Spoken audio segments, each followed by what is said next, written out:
प्राचीन काल में जब जनवरी के महीने में बेहद कड़ाके की ठंड लगती थी, तब आपकी पत्नी सर्दियों में खुद को गर्म रखने के लिए अपने महल की जमीन के नीचे एक संरचना बना रखी थी।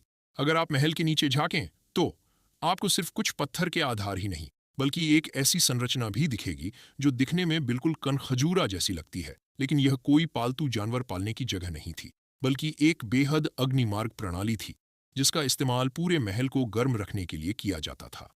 महल के किनारे बने चूल्हों में लकड़ी का कोयला जलाया जाता था। कोयले से पैदा हुई गर्मी पहले मुख्य अग्निमार्ग से होकर गुजरती और फिर शाखाओं में बंटी छोटी छोटी अग्नि नलिकाओं के जरिए पूरे महल में फैल जाती। इस तरह पूरा महल लगातार गर्म रहता। लेकिन महल की सुंदरता बनाए रखने के लिए इस अग्निमार्ग के साथ कोई स्पष्ट चिमनी नहीं बनाई गई थी, जिससे धुएं के बाहर निकलने का रास्ता नहीं था और वह पत्थर की फर्श की दरारों से होकर कमरे में घुस सकता था। अगर ऐसा लंबे समय तक चलता, तो आपकी पत्नी की हालत यह हो जाती कि सुबह उठते ही वह धुएं में सुलगी हुई मांस की टिकिया बन जाती। फिर तुम अपनी जान बचाने के लिए बुद्धिमान कारीगरों से जमीन के नीचे दोनों ओर धुआं निकालने की नलियां बनाई और कोयला जलाने वाले मुख के पास सिक्के के आकार के छोटे छिद्र छोड़े।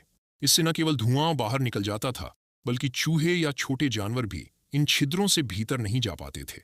बधाई हो, इस तरह आपने प्राचीन हीटिंग सिस्टम का आविष्कार कर लिया है